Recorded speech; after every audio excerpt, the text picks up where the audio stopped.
Bonjour la France d'en face, on se retrouve pour un nouveau numéro de l'à peu près 20h. Et aujourd'hui, on va parler de ce qui s'est passé au Cameroun ce week-end. À peu près 20h, c'est 3 infos vers à peu près 20h. Horreur au Cameroun, 7 écoliers ont été tués samedi dernier à Koumba et une dizaine d'autres sont blessés. Le bilan n'est que provisoire. Des hommes armés sont entrés dans l'école Mère Francisca et ont fait feu sur les élèves. Pour l'instant, l'attaque n'a pas encore été revendiquée. Cet acte horrible s'inscrit dans une crise qui dure depuis plusieurs années au Cameroun. Depuis 2016, la zone anglophone demande l'égalité. L'État choisit de réprimer prison, mort, brutalité pour certains manifestants. Entre-temps, des sécessionnistes sont rentrés dans ce conflit déjà bien complexe et aujourd'hui, ce drame. Cameroun, pays de 27 millions d'habitants, est surnommé l'Afrique en miniature. Une partie majoritaire est francophone, une partie est anglophone. La moitié de la population a moins de 18 ans. Paul Biya est président depuis 1982. Il est réputé pour être plus souvent en Suisse qu'au Cameroun. C'est peut-être pour ça que cette crise ne finit pas. C'était l'à peu près 20h. Aujourd'hui, on a décidé de parler plus de ce dont on parle moins, notamment ce qui se passe au Cameroun. On va continuer demain avec d'autres pays d'Afrique. On se retrouve demain pour de nouvelles informations. N'oublie pas de partager, liker et de commenter. Sur ce, peace. Pow!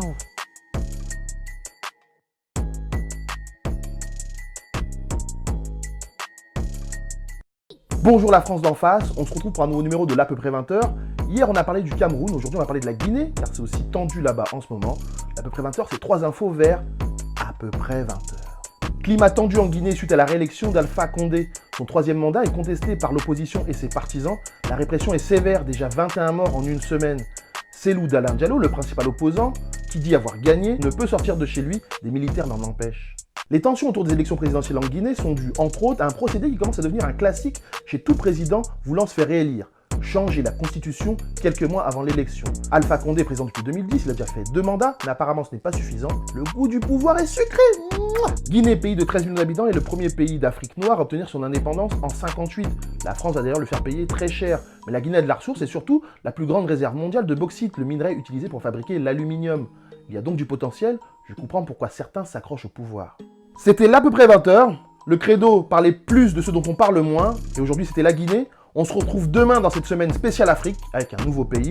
L'à peu près 20h, c'est 3 infos vers à peu près 20h. Le seul moyen de la mettre à l'envers à l'algorithme Instagram, c'est de continuer à partager. Donc n'hésite pas à partager, liker et commenter. Sur ce, peace! Pow!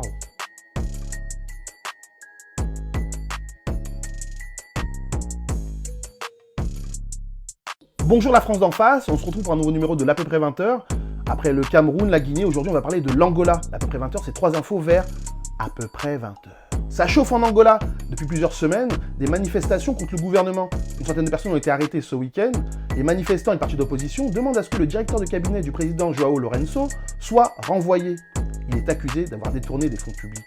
La colère est d'autant plus forte que le président João Lourenço, élu en 2017, a fait sa réputation sur la lutte contre la corruption.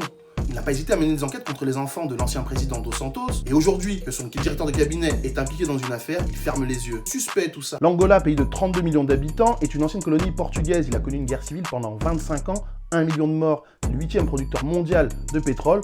Pourtant, le marché noir représente 90% de l'activité économique du pays. On comprend mieux comment la corruption est devenue un sport national.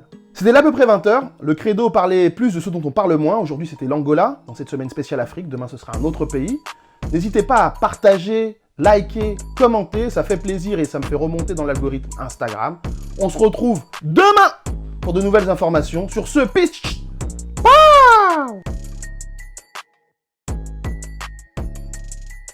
Bonjour la France d'en face. On se retrouve pour un nouveau numéro de l'à peu près 20h. Après le Cameroun, l'Angola et la Guinée, aujourd'hui, on parle de la Côte d'Ivoire. À peu près 20h, c'est 3 infos vers à peu près 20h. L'élection présidentielle en Côte d'Ivoire, c'est ce samedi. Mais la candidature du président sortant Alassane Ouattara est contestée. Il a déjà fait 2 mandats, le maximum autorisé par la Constitution. Mais comme la Constitution a changé en 2016, pour lui, ces 2 mandats ne comptent plus. Il veut donc se représenter pour une 3e fois.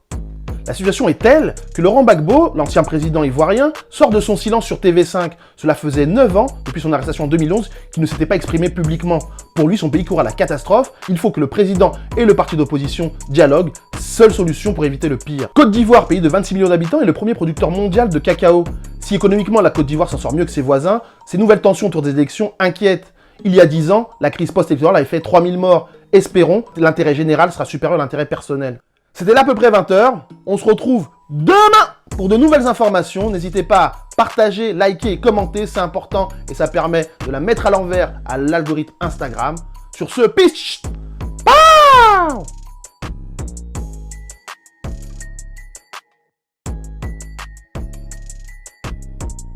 Bonjour la France d'en face, on se retrouve pour un nouveau numéro de l'à peu près 20h. Aujourd'hui c'est vendredi et le vendredi ici c'est Netflix. Dans cette semaine spéciale Afrique, j'ai envie de vous parler de mon film africain, Coup de cœur. L'à peu près 20h, c'est 3 infos vers à peu près 20h. Kalouchi, film sud-africain. Vu d'ici, quand on parle lutte anti-apartheid, on pense Nelson Mandela. On parle peu de Salomon Malangu.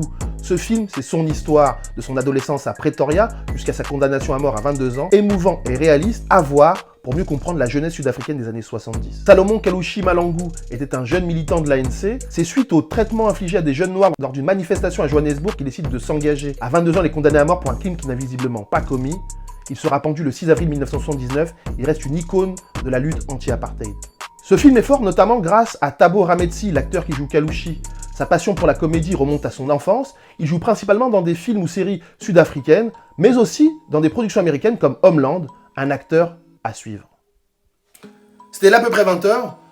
On clôture aujourd'hui la semaine spéciale Afrique. Dis-moi ce que tu en as pensé, s'il faut que je renouvelle ce type de semaine spéciale.